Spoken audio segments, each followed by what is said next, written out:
Hi, this is David with EV World News. We're talking about electric vehicles, green energy, and the stock markets. Today, along with Mike Herzog and myself, we get to welcome Chris Chamberlain from the UK with Dodana Analytics.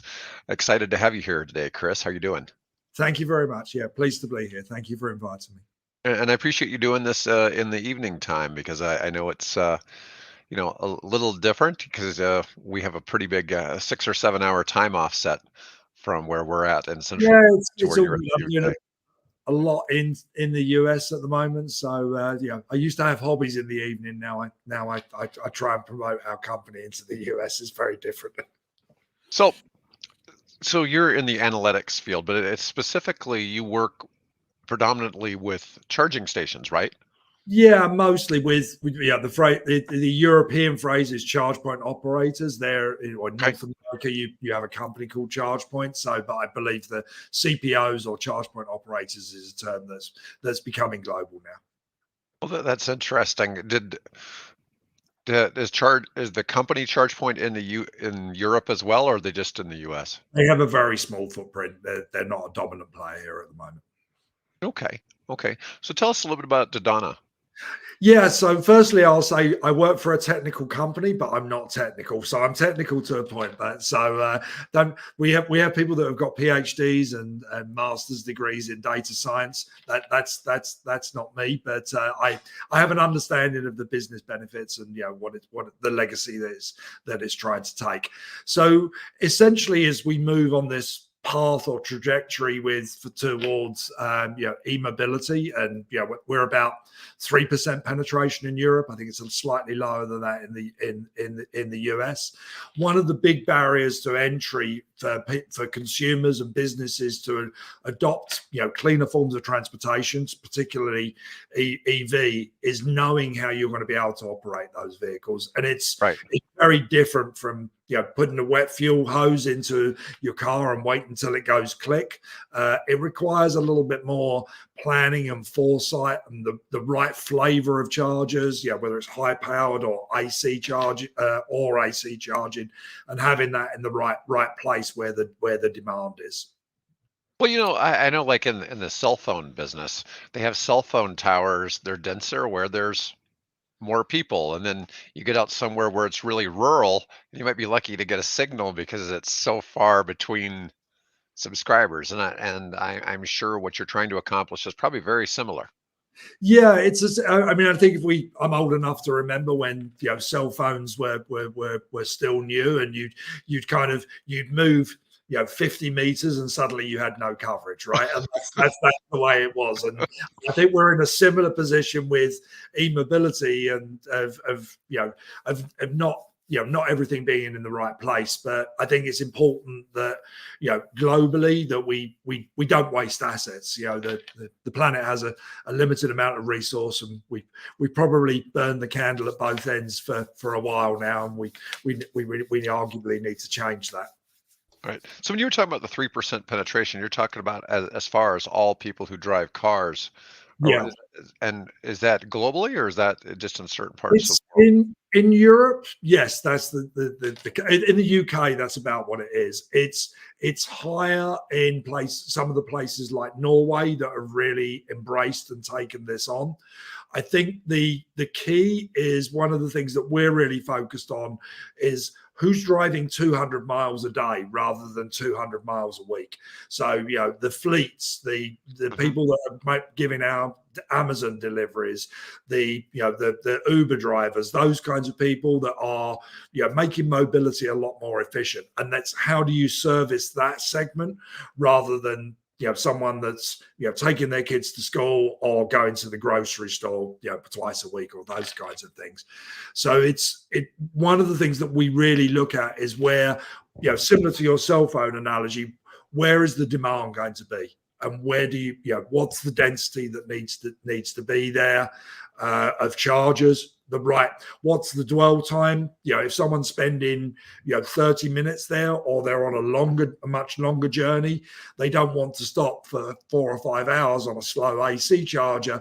They want something that's going to rapidly recharge their car, similar to what it has been with wet fuel. I love that. Chris, can I ask you this?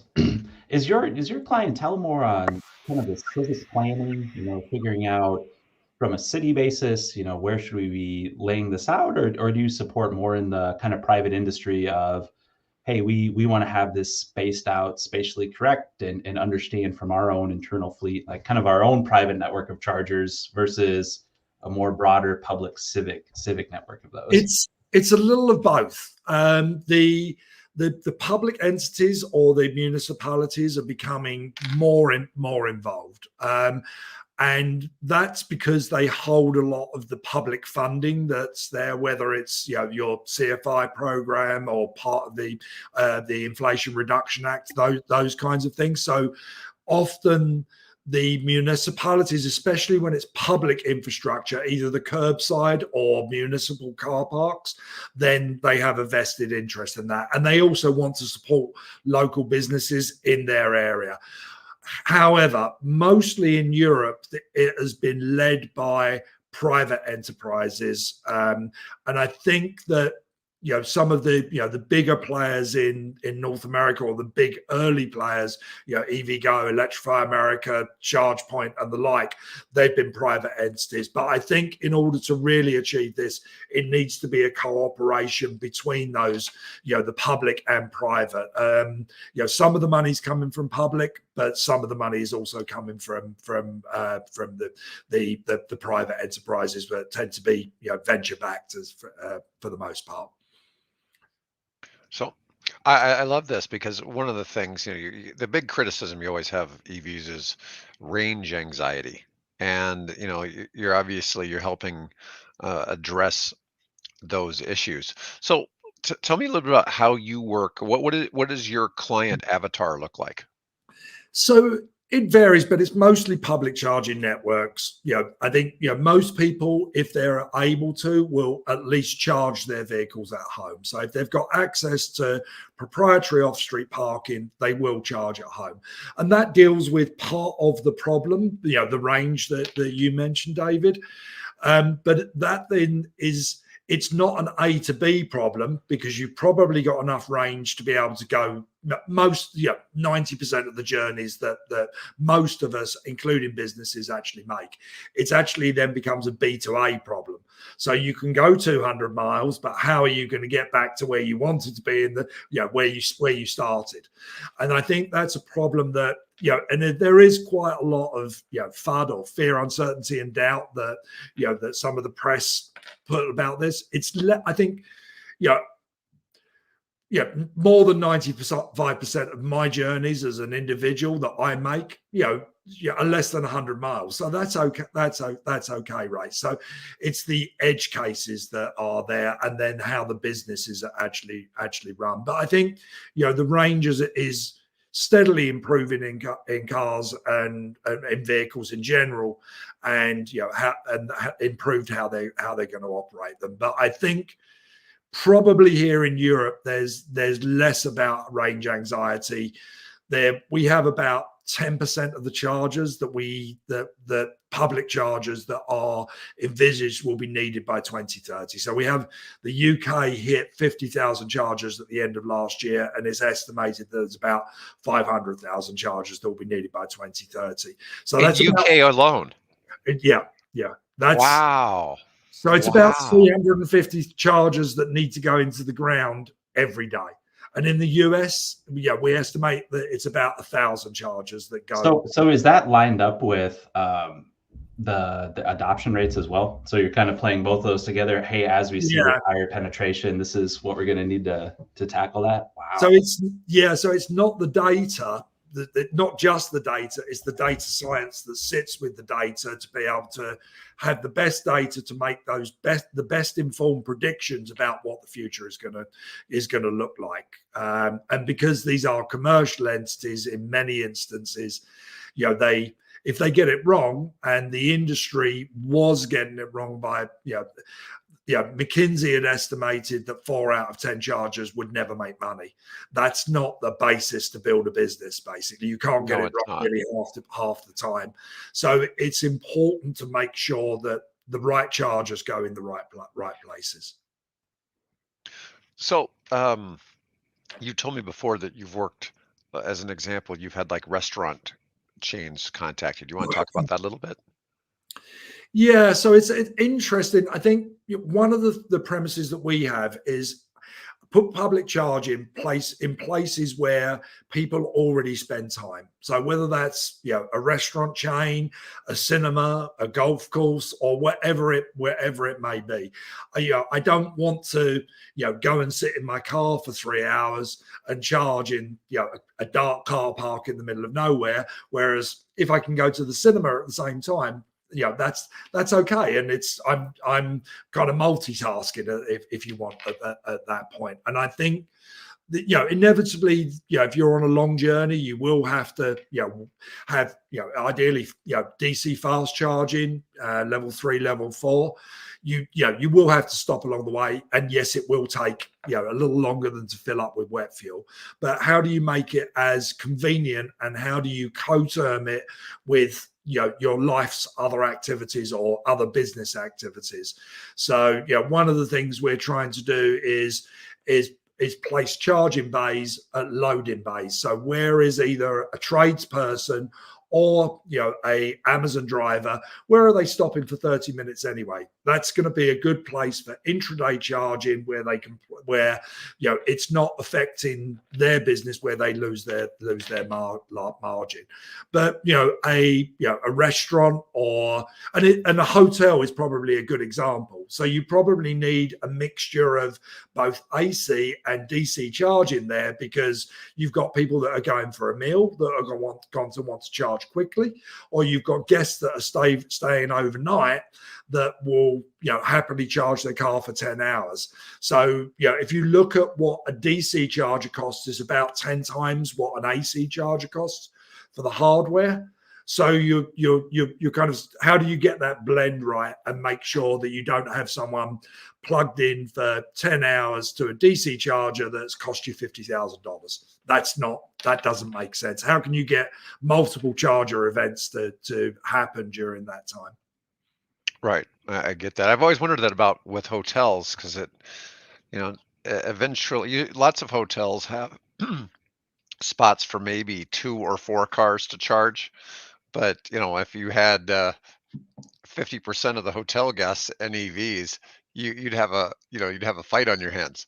Yeah, exactly. I think that Booking.com now, and I'm not sponsored by Booking.com or anything, but they have the ability to be able to, when you're looking at the amenities of where you may be staying, whether it's got EV charging. And there is, go back to your restaurant example, because most of the there's not much residual market in EVs at the moment. It's beginning to change, where the second-hand market or residual market is now opening up. But typically it's been people that have $50,000 to spend on a vehicle, and lots of people don't have that. So Well, cheaper cars are coming. That's for sure. yes, yeah, That's been the big criticism here in the States, and we're seeing, like right now, a stripped down base model Chevy Bolt with the U.S. federal incentive is only about 18.5, yeah. and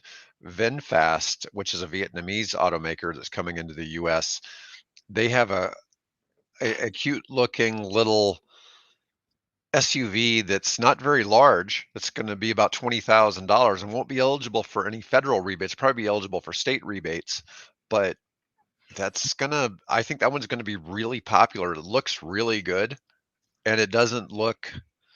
I don't know. I've often made on our channel. I've said that the U.S. auto manufacturers have intentionally made the climate friendly cars ugly. Yeah. And it almost seems like it's been. I mean, even Toyota. Look at the Prius until this year was never a nice looking car. Now it's actually a nice looking car. Yeah, And no, I think they realize that they're competing with the Tesla Model 3 now, yes. and they had to make it look a little bit better. Yeah, there are some other interesting business models. I think they're Chinese, but a company called Neo, and Familiar with Neo. so they're doing battery swapping. Yes. which means that you don't. Well, a couple of big benefits. Firstly, you can. I think they've got the proof of concept that I've seen. You can swap your battery in around 5 minutes, so similar to filling up with wet fuel. And also, I believe they're going to be offering the ability to be able to buy the vehicle without a battery. And then you buy a subscription to the battery, and then you say, okay, how often would you like kind of Netflix or any premium kind of streaming service perhaps is looking at saying, okay, right, I buy the vehicle without the battery, and then I have a lease plan that allows me a certain number of battery swaps per month or per year. And I think those kinds of innovative business models of how to go back more than 100 years, but the Henry Fordism, do we want a faster horse? Or is mobility at its essence changing? And we see people like obviously Uber and Lyft coming into the mix, and you go, actually, if I live in a dense urban area, I don't need to own a car. I can have, there's a shared ownership or ride hailing that allows me to do what I want to do. And I think in maybe 30 or 40 years, owning a car won't necessarily be something that actually has to happen. So I know when I lived in central London for 7 or 8 years, we actually lived without a car, which was we had a motorcycle, but it was fine. Well, it is interesting because London is putting those taxes, those daily use fees on people that are driving heavier vehicles, gas vehicles, and I get it. I see where there's issues and where they'd want to push that out. Um, Yeah, it's. I think it's interesting. Is it a carrot or is it a stick? And I think yeah. very definitely on the stick side. But how do you? I think I'd prefer. How do you encourage people to do it rather than penalize them for doing it? And, that's In the US, we've definitely been trying to incentivize adoption, and it's moderately worked. It's helped. It's certainly yes, helped, but it's not been the effect because in the United States, the whole EV green energy. So EVs are kind of a real big political issue. yeah, I mean, actually, I get people who politically are for or against EVs. And it's just kind of baffling. On the green energy side, you hear the same thing, but everybody's still moving ahead in every state with green energy initiatives. And so that's not changing. Now, what you talk about the Neo battery swapping, what's interesting about that is VinFast tried to do initially when they came in California only, they tried to do a battery subscription that totally bombed with US right. folks. They didn't get it, they didn't understand it, so they've gone back to traditional, the batteries included as part of the purchase price. But I still get people tell me, "Oh, the VinFast doesn't include the battery, or the Right. price doesn't include the battery," but that's not true. They had to bail on that plan, at least in North America. Yeah, I think it's about the optics in many ways. You Mhm. don't buy a new ICE and okay, I bought it with a full tank. I expect it to last me for the next 5 years, right? So it's it'd be nice if the MPG was that good, right? But Mhm. it's it's about perception, and I think as we're still at the early adopter, the early adopter part of this, but I think that it will follow the S curve that we saw with adoption of color TV, microwaves, air conditioning, in the 20th century. So I think the early adopters can often be a little nuanced, but once it becomes mainstream, or as it starts to become more mainstream, I think it will improve. Did you want to share anything? I think you had some slides you wanted to share. Yeah, no, I'm happy to. I mean, I think we try and avoid the this main area of and perhaps I'll just talk, but we try and answer three questions for our customers essentially, Mhm. and it's about how you do it accurately and at scale. It's very easy or somewhat easy for someone that understands the industry. There's we all know the area that we frequent, whether we live there or work there. But it's how do you do it somewhere that's 1,000 miles away from where you live. It's not very easy to go and look at that we've got 100 chargers. Where do we put the next 1,000? That's the kind of the big question as a charge point operator, as far as that's concerned. But essentially, what we're looking to do is answer three questions: is where could you put it? And perhaps, Mike, it's something that you're kind of keen on as well. Is you can't deliver power where there's no grid infrastructure to do so, right? Thank you. I was gonna go there. I was biting my tongue over here of like, ooh, how are you optimizing? That is my background, is utility grid planning, and that's the fear in this space, is there's not necessarily that alignment or overlap of this is an optimal place for usage versus an optimal place to actually integrate with the grid. So and we've seen, if that's question number one. No, and that's a big constraint where you're putting DC charging, certainly. And we've seen some horror stories where people have put some hundreds of thousands of dollars of chargers in an area, only to discover after the fact that there's only power to support one of them, right? Which means that the customers are disappointed because on the badge it says it delivers 150 kilowatts at power delivery, and you're actually getting 30. That leads, it doesn't do what it says on the tin at that point, right? But we've seen some horror stories of that, and there is a little bit kind of bottom up, and there's a bit kind of top down. As we were talking to one of the big utilities consultancies this week about where's the grid, should you put chargers where the demand is, and where there's also grid availability, and make those more attractive, because otherwise, it's kind of like halftime in the Super Bowl, everyone turns their kettle on, right? And it's we drink more tea in here in England, but that kind of thing. So the first question is, could you put chargers there? Then the second thing is, should you put chargers there? And then deals with this, putting the wrong chargers in the wrong places. And, we're looking at, traffic, dwell time, existing points of interest, co-locating it with that. And then if you're rolling out a network and, there's no kind of snapping, there's 1,000 in the ground today. But, it's that kind of thing of saying, okay, which order do we roll these out in? So I've got the sites, that's great. But if I'm building a commercial model, then my investors are going to go, oh yeah, we chose to do the worst ones first. I hope you don't mind, and give us another couple of $100 million, and we'll get to the good ones later on, right? So we're trying to measure and say, accurately and at scale. And I think, in the US, there needs to be about 1,000 chargers a day going in the ground of various flavors. And that is something that really you need to let technology, help you do what happens there. So whether it's kind of a municipality that's, trying to say, how do we have, cleaner air in New York City or a major city?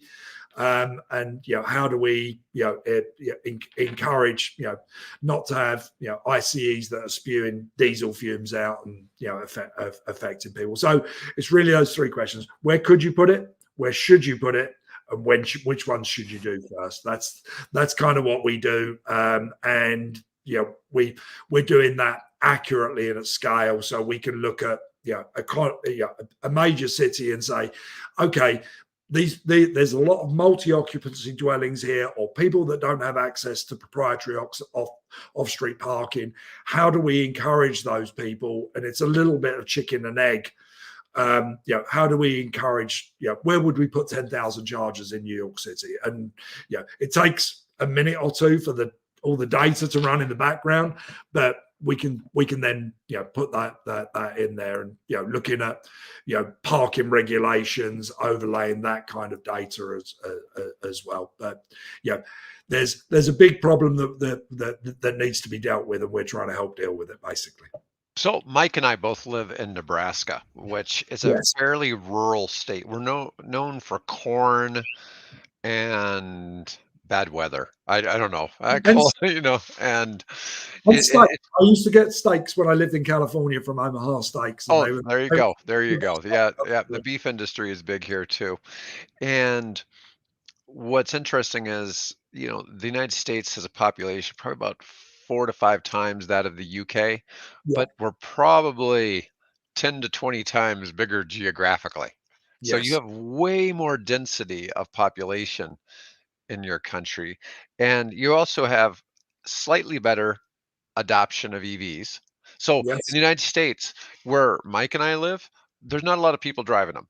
They're No. here, but there's not a lot of people. Whereas if you go to the West Coast, in terms of new car sales last year, it was like 20 to 25% of new car sales on the West Coast were EVs. And Yes. so you see them everywhere.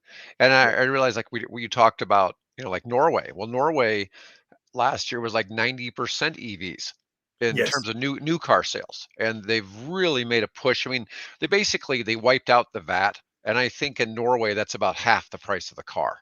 Yeah. And so yeah, a lot all of your Nordic countries essentially did that, and so they've Okay. got massive adoption of EVs in those countries.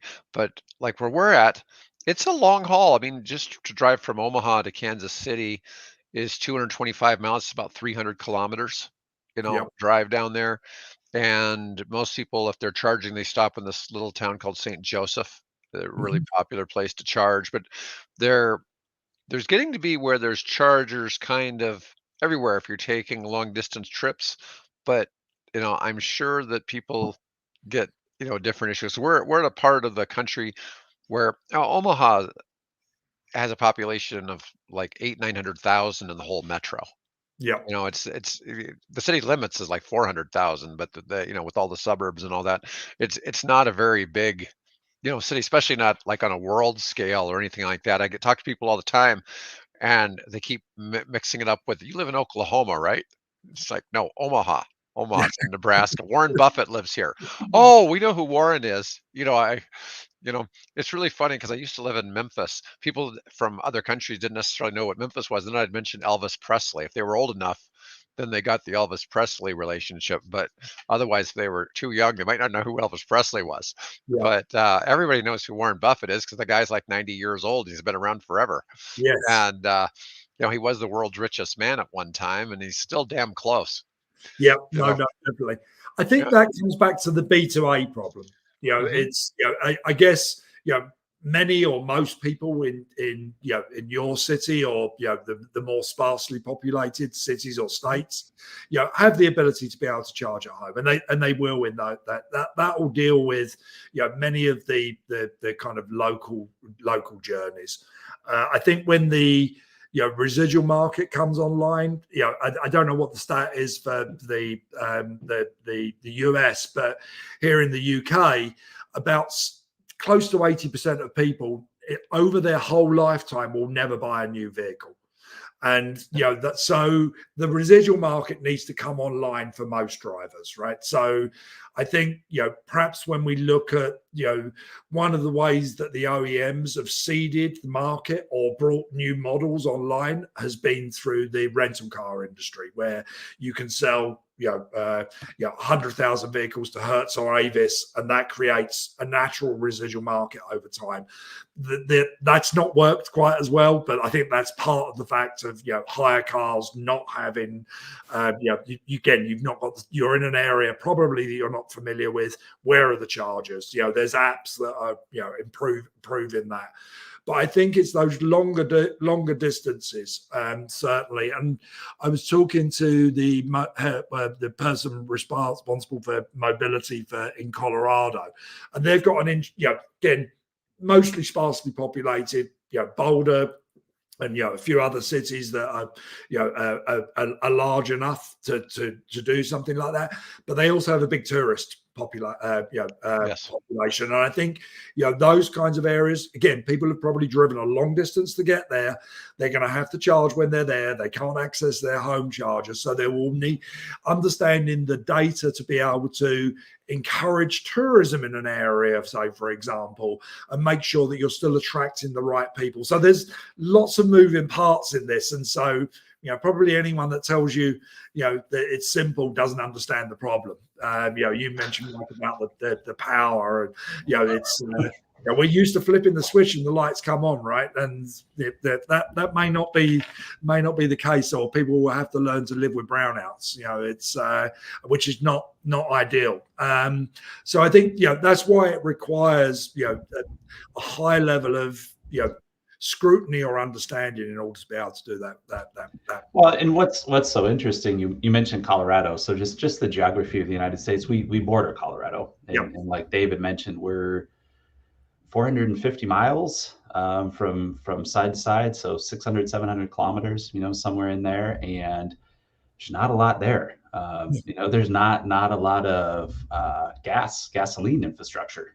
Even there are spots where if you do not fill up here, it's going to be a minute before you see your next opportunity to do that. So it's just super curious to me as you talk about a Colorado and encouraging tourism.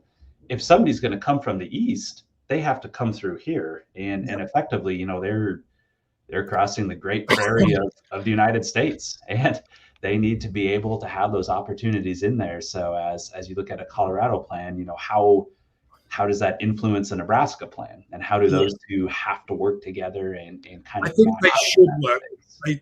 They should work together. And I think the Navy corridors is something that's dealing with that. And I think that's one thing and I think there's an opportunity for the US or places that are slightly further behind in the adoption to learn from some of the mistakes that Europe and other areas have made, and that's something that we're trying to say we can help you not make some of the mistakes that we've made. But I think the Navy corridor thing and the public funding that's associated with that is also is also really interesting. I think one thing that the US has done is doing really well as well is the ability to be able to, because it's mostly been privately led here in Europe, is the encouragement to make sure that the areas that are not as affluent, because if you're a commercial company, you're just going to put them where there's wealthy people that have already got EVs, right? Mhm. But if you want the areas, the already disadvantaged areas become more disadvantaged, then you probably need to, and there's a big thing around social inclusion. And I think that's a really interesting initiative to make sure that that those areas don't fall further behind and become better. And they tend to be the areas with multi-occupancy dwellings and where people don't have access to their own parking. But I think understanding those journeys, and we look very closely at traffic data because that's a big driver. If they put it on a road where you've either got adjacency or close by, where the traffic is actually flowing by. But we're beginning to do a lot of work to understand what the origin destination data is as well, because if someone's driving 10, there's a lot of traffic on a road, right? But people are only making a journey of an average of 10 miles. You're not going to have to charge. But if you're making a journey of 300 miles, then you will have to charge. So it's trying to understand the length of journeys that traffic on that road are making to get from A to B. So again, it's complex, and how do you assemble those? Often it's hundreds of data points, and how do you then apply data science to that to be able to work out is this likely to be a good location, and will it provide a public service as well? I think in order to make a lot of that happen, you're going to have to incentivize apartment complexes to basically to provide free charging for the tenants. So then that'll incentivize them. It's like, oh, hey, I already live here. If I get an EV, then I get rid of my cost of gas. Because for most of them, you're talking the apartment complex might be swallowing $30 to $40 a month in cost for charging that car for those people, but only a small percentage of the people are going to be using it initially. And as it drives up the number of people using it, they're able to drive up rents. So I think in that way they could control that. But at the moment, that's a big burden, because if you live in the less expensive apartment complexes for people who are socially disadvantaged, they are going to have no likelihood of having an assigned parking space where they could have a charger, you know, put in, whereas most EV owners own their home, have the charger in their garage, and had that. I've got a really funny story for you guys that Bill and I talked about yesterday. Was we were talking about camping and EVs. And an EV owner, this was on a Reddit forum, posted, "I've only been stranded one time since I bought my EV. My camping destination was in a location that seemed remote enough that I wouldn't be able to charge the car. So I went and rented a gas car to Mhm. go camping. And when I went to go where I was going, the only gas station in the area was closed at night. I'm out of gas, so I just went ahead and went to sleep at the pump. Okay. Right. When he woke up in the morning, there were three other cars doing the same thing. And then he waited for the place to open up. And he said, it turned out, though, right beside where I was sitting, there was a level two charger. Right. And So you could, I could have gotten the level 2 charger, and I would have been fine going camping in my EV, but I didn't know that. But as it ended up, I ended up getting stranded because I was in a gas car. And and where we live, if you're driving at night down our interstate heading into Wyoming, the gas stations are closed at night. yes. Yeah. And, so And you better sometimes have I a think lot of. this, and driving a, I'm sure, when certainly when, I was a younger man, and you didn't fill your car up because you only had $5 in your pocket, right? You just put $5 of gas in the car, right? And it's constantly in the red, right? But yeah, let's assume that we yeah, that's not the case. But I think, you know driving any vehicle, there's mechanical failures, and I think, perhaps, EVs have got less moving parts. There's less to go wrong, right? There's, no carburetors or fuel injection systems, and which kind of creates another problem, which sometimes the OEMs are a little reticent to do that, because they're going, okay, right, well, how do we, how do we get the long tail of revenue, which has typically come from servicing an ICE? Mhm. And we're beginning to see the OEMs. There's some conversations that are going on with some of that we've got with some of the big OEMs now, to be able to they're wanting to move into the charging business, because that means that they've got, a revenue stream post sale of a vehicle.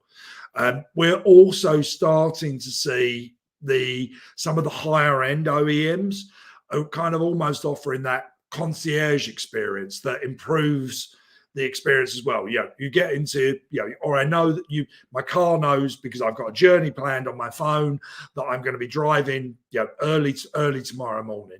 Okay, great. It's cold here in Europe, because it's winter at the moment. Probably not as cold as it is in Omaha, but my house is at 21 degrees Celsius. Because my wife's Brazilian, so we always have it high. But we get to that point and go, okay, heat my car before I get in. You know where I'm going. You know that I prefer one coffee brand over another. You know what the charge of my vehicle is. You know what the temperature is outside, so it's less efficient. Book me a charge in on my way, bake that into the time that I need to arrive for my meeting. All of these things are possible now, and I think this is, in the not perhaps immediately, but certainly within the next 5 years, this will be the kind of experience that we expect from driving. We're working in living in a connected world. There should be the system should have a awareness of one or the other. Connect to my calendar, know where I am now, know what time I need to leave, and where I may need to charge on the way. Book me a space at that charge station. I think that this That's is pretty cool. close by. This is near time. I think really now. Well, Mike and I are glad that there's people like you out there trying to solve some of these issues. It's a challenge because I talk about stuff all the time, and it's interesting because after a lot of these, I get all these interesting comments from people about why things aren't working. And I mean, people just really loved when it got cold. We had this incident in Chicago this year where it turned out it was Tesla renters. They were renting mostly Hertz rental cars. They were driving them for Uber, Yeah, didn't know how to charge their cars, and they had issues. And it turns out that particular Tesla charge supercharger network had some issues too. Right. And so ended up they weren't preconditioning their batteries. There was all this, and you know, these people are having these failures, and there was all these people chiming in from Canada. It's like, our cars work fine in Canada. What's going on in Chicago? But it was just like, oh, the cars don't work in the winter.